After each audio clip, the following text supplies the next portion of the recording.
The Addiction Podcast, Point of No Return. Hello, everyone, and welcome to the Addiction Podcast, Point of No Return. My name is Joni Siegel, and I'm the host for this podcast. My husband, Steve Siegel, is the producer for the podcast. It's really just a two-man show. Today's episode is episode number 269. As a reminder, please subscribe to this podcast wherever you listen to podcasts and give us a 5-star rating so that people can find us and hopefully get resources from our podcasts. If you want to watch videos, check out our YouTube channel by the same name, The Addiction Podcast, Point of No Return, and give us a thumbs up on our videos, subscribe, and ring the bell so that you'll get notified when we have a new episode. Today we have an episode with Liz Olszewski. Now, Liz grew up with an alcoholic mother, and that fact obviously affected her quite drastically, as we know that it does. And then in 2009, she founded the nonprofit Horses Healing Hearts, and her organization uses horses to help children of addicted parents. So let's talk to Liz Olszewski. Liz Olszewski, thank you for joining us today. I finally got your name right. I have to go back and redo my intro because I think I said it at least 2 different ways. But thank you so much for being on the podcast today and being willing to share your story. Thank you for having me. Absolutely. So since actually your contact with addiction started when you were a child, start with where you grew up and what your life was like as a child. Sure. So I have 2 siblings. We grew up in Dayton, Ohio, and a lot of violence in the home. My natural father, he left when I was about 6. My mom and him got divorced, and my mom remarried another gentleman of Russian descent who was also an alcoholic. And so many times that's what we find is, you know, they hang around people who have the same habits as them. So he was also pretty violent. I mean, there were points where on the farm that he lived, he was an engineer and a pilot, very intelligent, creative man. And within the first 2 weeks of us living there, he had a bonfire with our toys. Yeah, he did not believe in anything plastic. His father actually escaped Russia during World War II before communism. So he was an eccentric character, but very brilliant. So, and you were how old at the time? I think you said I was 7. Yeah, 7. when that happened. Okay. And we wanted to please our parents and just stay out of the way. And we kind of knew we were different, but didn't really know how. And no one wanted to talk about what the problem was. So we all kind of assumed it was us, right? So fast forward, Ivan decides to get sober, and my mom and us 3 brothers move out, and in a series of homes that are pretty, not the greatest conditions. Some didn't have running water, heat. In Ohio, that got pretty cold. And my real father never did pay child support. So, you know, to my mom's credit, she did the best she could, and she had the disease. So when I was about 14, Ivan sent me to his sister, which would have been my step aunt. And she was a concert pianist, and she also trained dressage horses. And she had come across this Mustang quite by accident that she ended up adopting, and really didn't even know what she was going to do with him. She just knew where he was. He was not happy. He was literally like trying to crawl out of the stall. He was so wild. So she trained him over a course of 2 years to go from not even being able to sit on his back to like 4th level in dressage, which is a very high level. Wow. So when I first met Jonathan, I went there for the summer to just be with Aunt Susie. And that was when I'd say my first connection to anything in life. I wanted to move towards something instead of away. And I saw the little scars on his back from where he had tried to escape a barbed wire fence. And I thought, you know, your scars are on the outside, mine are on the inside. You've been rescued and done amazing things. And I'd like that same fate, if possible. So, and the horse was Jonathan? That was the horse? It's Jonathan. Yep.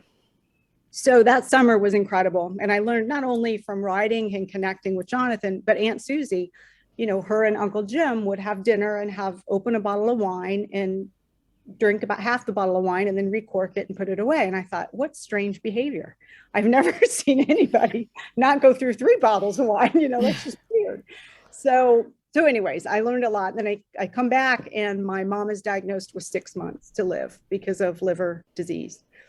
So we didn't know it at the time, but my aunt, another aunt in Dayton, took me to live with her because we thought mom was pass any day. She ended up outliving by 10 years. The doctors were off. Wow. But every day with my aunt and my 2 cousins, I thought today could be the day, And as much as I had anger for my mom and resentment, I was really torn because I wanted to be very careful that whatever my words to her were not the last words. So a lot of mixed feelings and pressure. She was your mom. There's a bond there, Yeah, Are you a mom, Liz? I am. I have. Yeah, so you get it. I mean, yeah. Anyway. I didn't get it until I had a daughter. My mom always said, you're going to be paid back in spades. And I was quite resentful and nasty to my mom. I felt justified, verbally, I would just let it rip. But anyway, so got married, got out of college, got married. We built a series of successful businesses, tanning salons, sold them, came to Florida with the dream of, buying this expensive dressage horse and pursuing my dream. And we did, but this horse is beautiful and Robinho's his name, but no one really informed him he was in dressage. So not having to say in that. That is a very specific skill that a horse has to have, I believe. Yes, and he was bred for it. But again, just attitude-wise, he just would rather be Ferdinand the Bull. That's what his thought was. So he never hurt me. He was beautiful and safe, but it really taught me to ride. And it was the whole struggle on the journey was me always trying to get to a medal or do this or do that through him. And I think his message was, I want to be loved for who I am, not what I can do or what I can do for you. So that was humbling. But along the way, I decided that I wasn't fulfilled. All the money, the perfect horse, the beautiful horse, the living in Wellington, everything I ever thought I wanted, there was still a huge hole in my heart.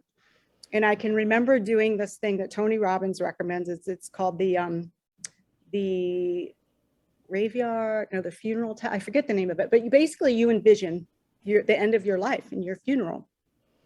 And the people were there were very sweet, but everything they were saying about me was that I was a good balance to my husband for business. And not what you want to be remembered for. No, I'm put on this earth for way more than that. So yep. I thought, when was I most happiest in my life? And it went back to that barn with Jonathan.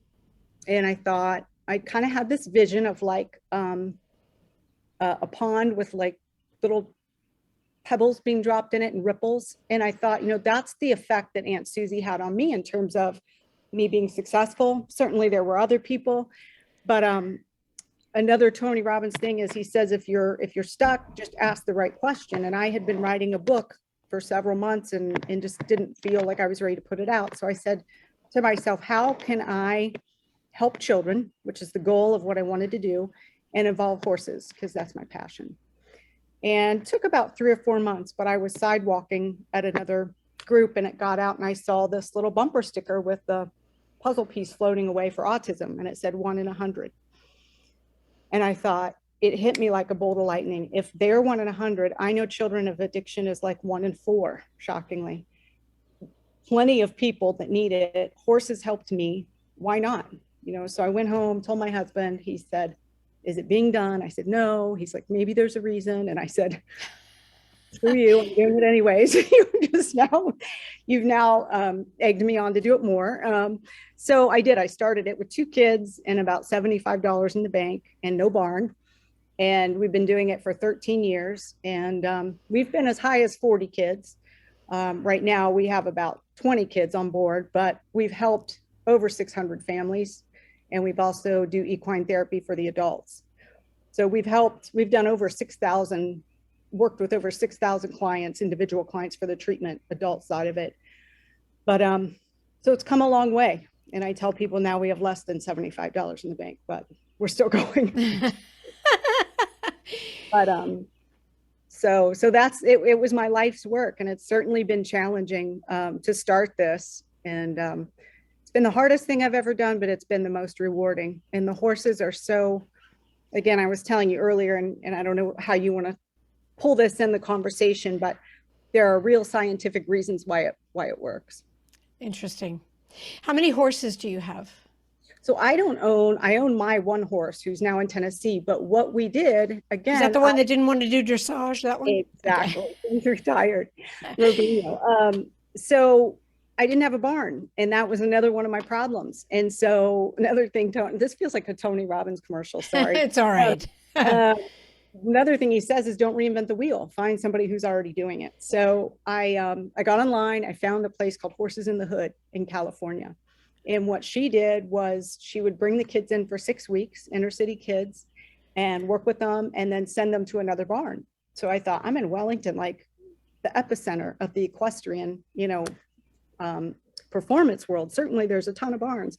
So I went and established relationships with area barns and said, can we come here and, for weeks, and it all worked out. I mean, at one point we had 4 sponsor barns.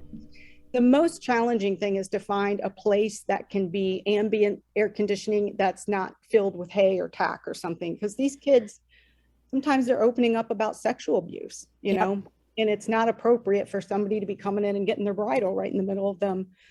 But so that we've made it work. So explain how the program works then, because it sounds like you have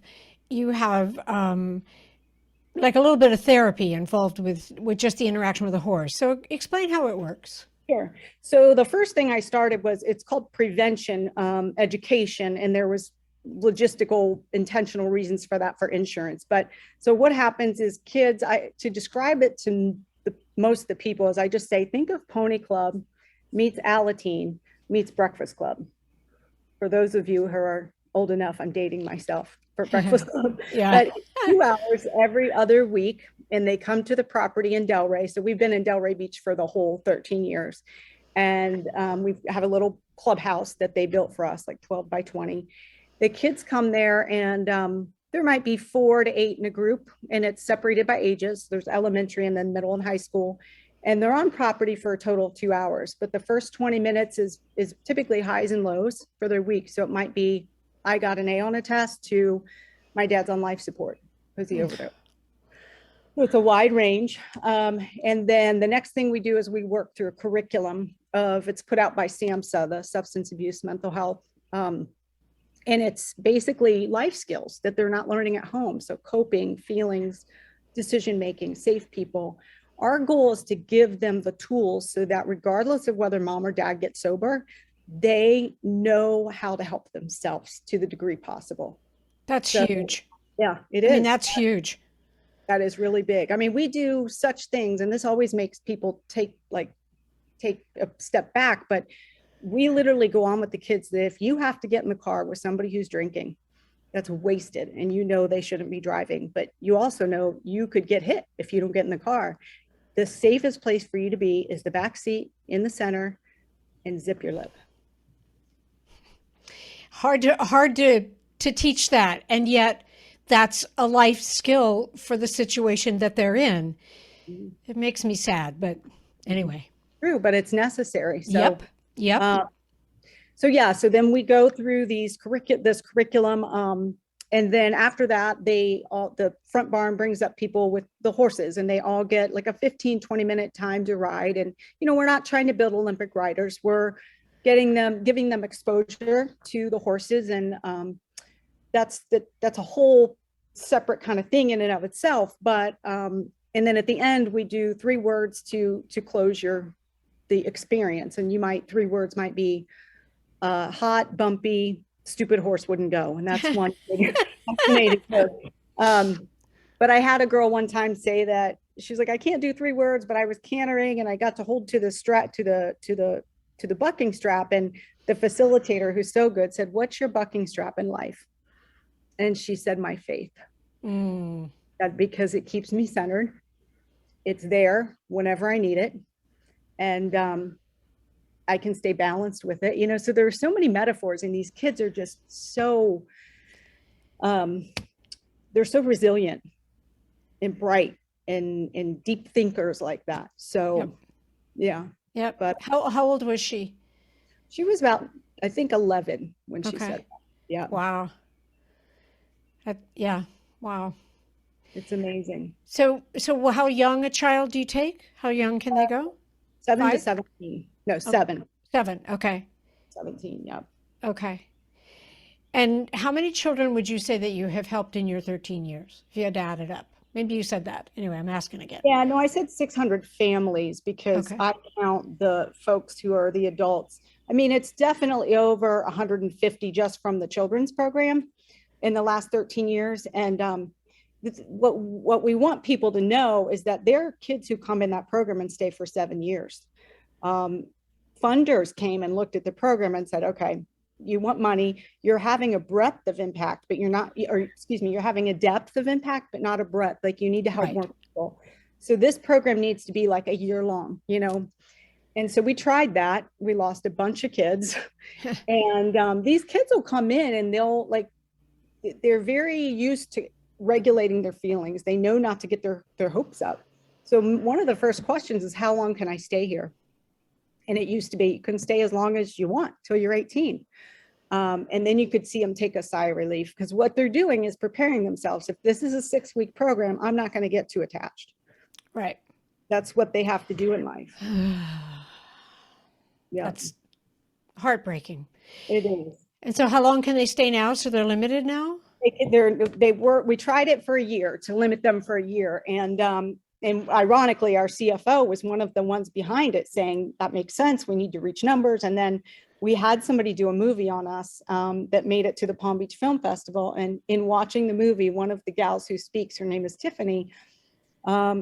She's been in 8 years and she's a success story. And he looked at that and he said, I take back what I said about a year. Like if you take any 1 year out of her life and say that was the year she came, it wouldn't have had the effect that, her mom didn't die until after she was already out. Her mom had an overdose. You are listening to the Addiction Podcast, Point of No Return. For more information on the podcast, or to reach out if you have a story you would like to share with us, go to our Facebook page by the same name, or you can email us at theaddictionpodcast@yahoo.com, or go to our website, theaddictionpodcast.com, or call us at 727-314-7080. And please remember to subscribe to our podcast wherever you listen to podcasts and give us a 5-star review. Sometimes, the hardest thing about getting someone into recovery is getting them to agree to treatment. Bobby Newman, a certified drug counselor with 30 years experience and an over 85% success rate as an interventionist, has created a series of 12 videos that you can use right now to learn every step to get your loved one to agree to treatment.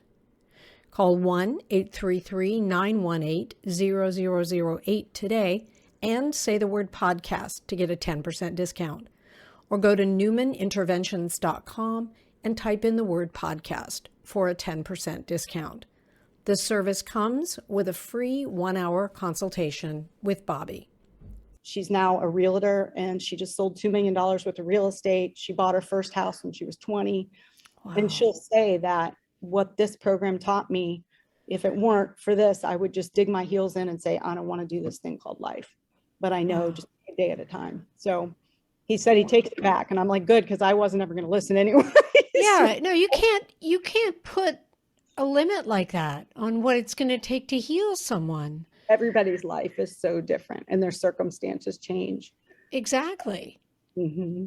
Tell us another story. Obviously no names. So, yeah, well, this one is the reason that the horses are so instrumental. One gal, growing up in this environment, children learn don't talk, don't trust, don't feel. It's how we survive. And Jerry Moe came up with that, by the way.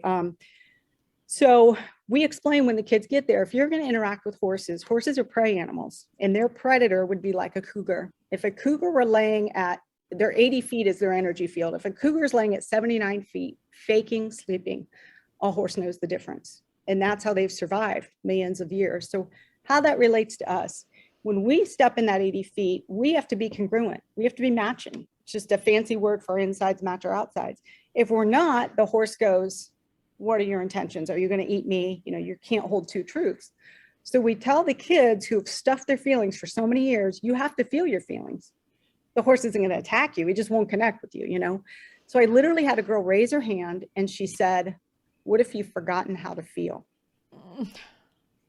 And it took me back. And I said, I didn't know. I said, just keep coming back. You know, it's just what came out of my mouth. So the following 2 times she came, nothing really exciting happened. But the 3rd time she came back, she was brushing the horse's mane on the cross ties. And I look over and I see from the back, her shoulders are shaking. I'm like, she's crying. And so I go up to her and I said, what's going on? And she's almost hyperventilating. And she goes, it's like the floodgate opened. She said, every feeling is coming and I can't name them and I don't know what they are. And they're overwhelming. And I said, just breathe, you know, and we worked with it for a minute and she stopped mid-sentence. And this shows you how codependent we get. She looked at the horse's eye and she looked at my eye and she said, are my tears upsetting the horse? And I said, no. I said, he is completely fine with your tears because they're authentic. If you were to try and hold them back, he would not be okay with that. Right. She cried a little bit more and she went off. And at the end of the session, she came up to me and she said, Miss Liz, I don't want you to think like everything's perfect. But she said, I physically feel lighter all over my body. Yep. And so I'm not a therapist, but I've worked with enough of them who I know say, where is that in your body? Where do you feel that? So here's a child that 3 weeks ago verbally said she didn't know how to feel. And now she feels it all over. It's amazing. I think that's huge. Mm-hmm. That's huge. And I don't necessarily think we need to know about the science, but just what you said about how the horse knows if there's something going on with you and you're not being honest about it or open about it, that the horse can sense that. And I think, I mean, there you have it, you know, and they have to kind of learn that and learn that, whereas the horse needs to learn that they're safe, the child is safe, the child needs to learn that the horse is safe too. Right. So anyway, that's fabulous. Just out of curiosity, does insurance cover a program like you have? No, not the closest thing that it would we also do the equine therapy, which I have heard that there are 2 insurance companies out there that are thinking or maybe have even covered it, but we tried to get listed as a preferred provider, and it's so much administrative work. We don't have the infrastructure for it. And that would be the equine therapy part. So so 6 years ago, we started because we needed to raise funds to keep this going. We have a lot of treatment centers around us. And that's one of the things modalities they offer is equine therapy. So with a few different ones, they come on weekly to the property. The behavioral tech brings them and we do an hour of therapy in this covered arena. So there's no riding involved. It's not like the kids program. It's a evidence-based model called, we either use EAGALA, which is EAGALA, or we use natural lifemanship, 2 different methods. And it's amazing what somebody can learn about. You know, I can tell instantly if an adult is walking a horse, if they have no boundaries, the horse will get them going in a circle. And then I'll say, okay, stop a minute. So what's going on? And what's happening is the horse knows they have no boundaries and they don't want to walk far. So they know if they just keep walking circles, eventually they'll stop.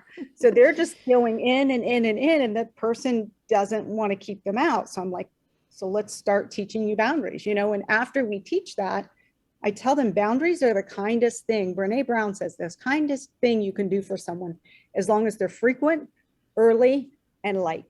Yeah.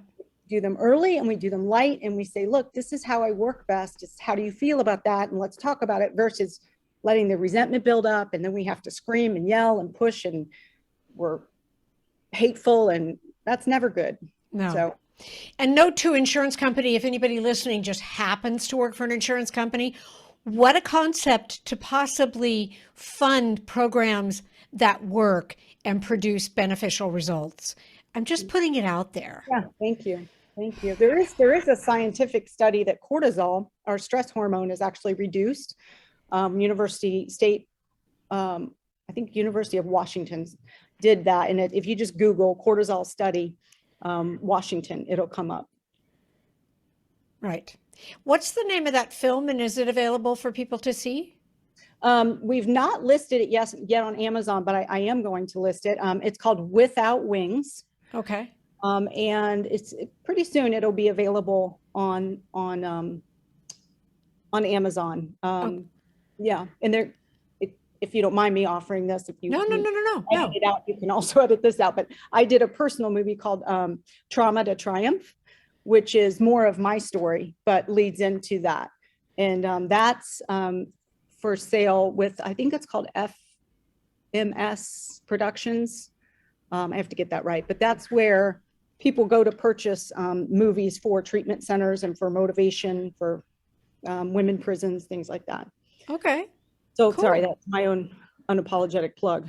No, it's totally okay. I mean, Edit it one out of, if you do. well, one of the things we do, one of the whole purposes of the podcast is to offer resources for people and offer things that will help people or give people hope. You know, we've talked before.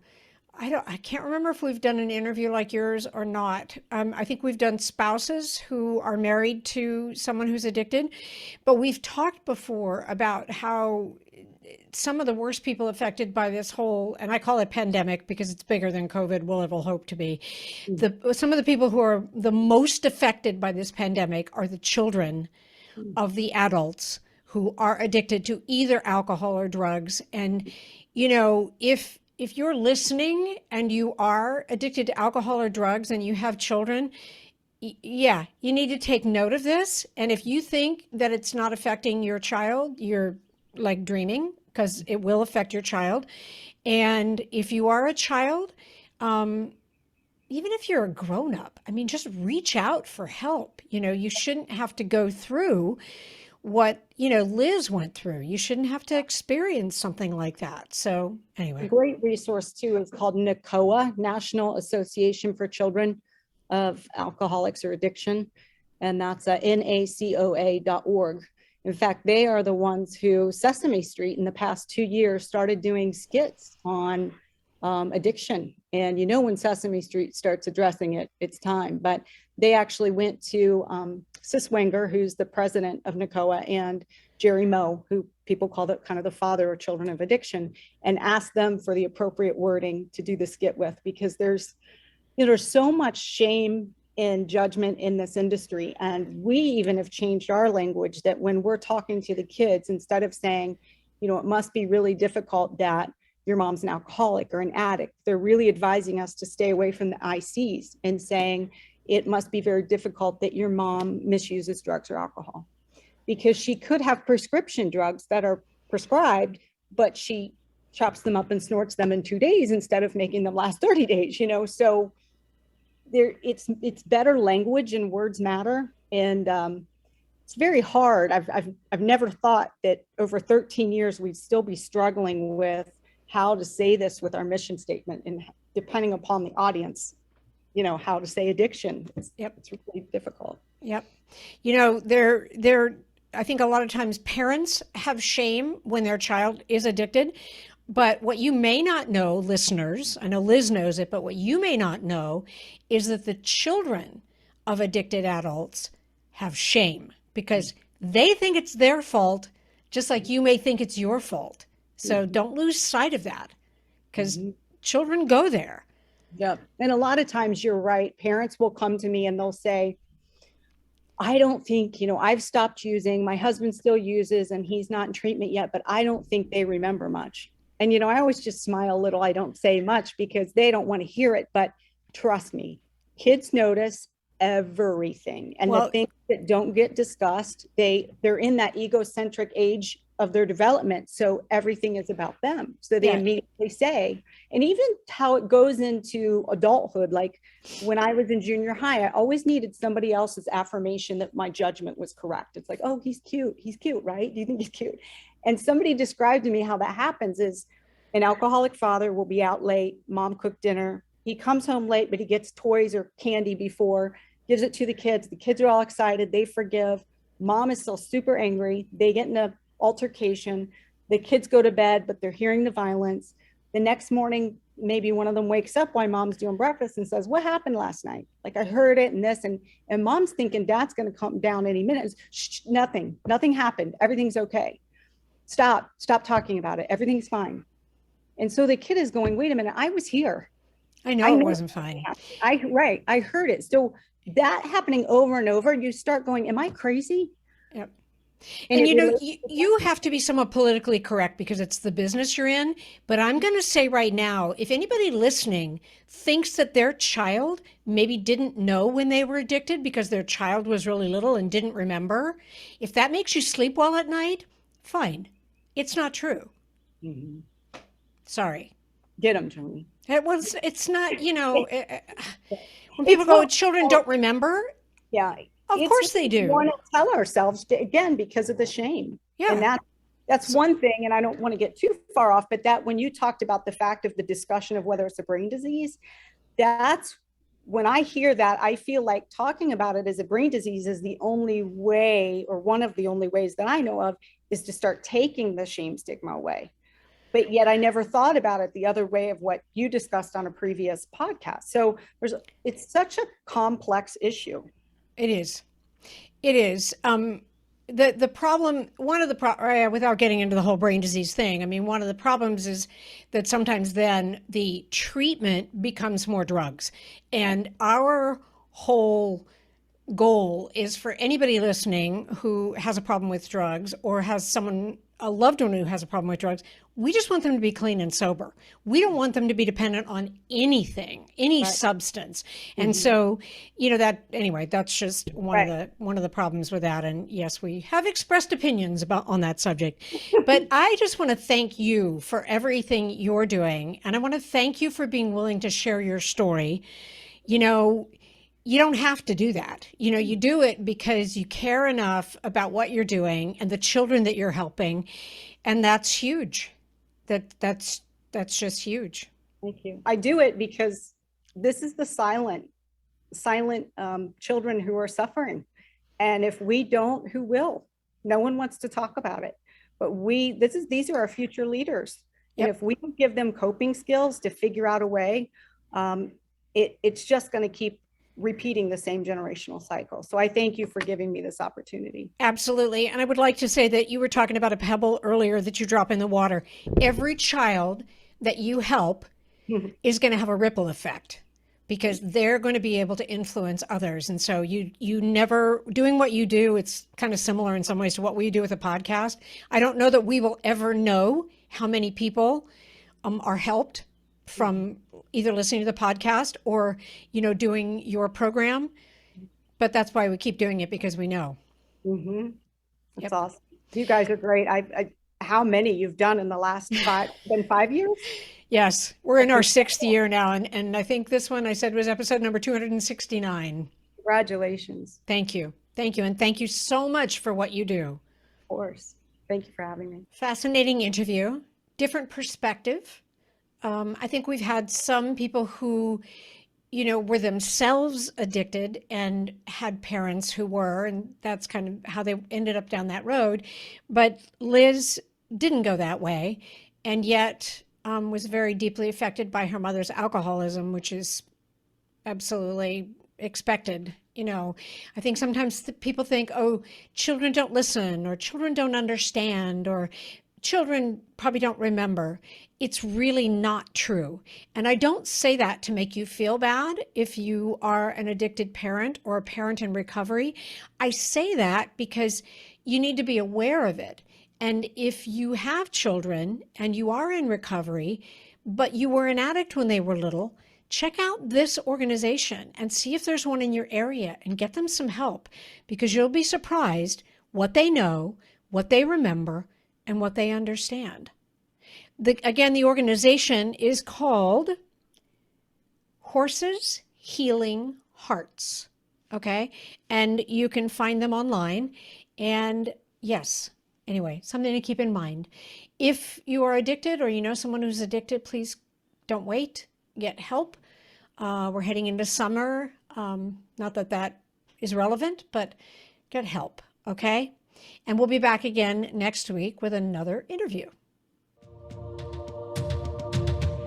You have been listening to the Addiction Podcast, Point of No Return. For more information, reach out to us on Facebook or go to www.theaddictionpodcast.com. Our email is theaddictionpodcast@yahoo.com.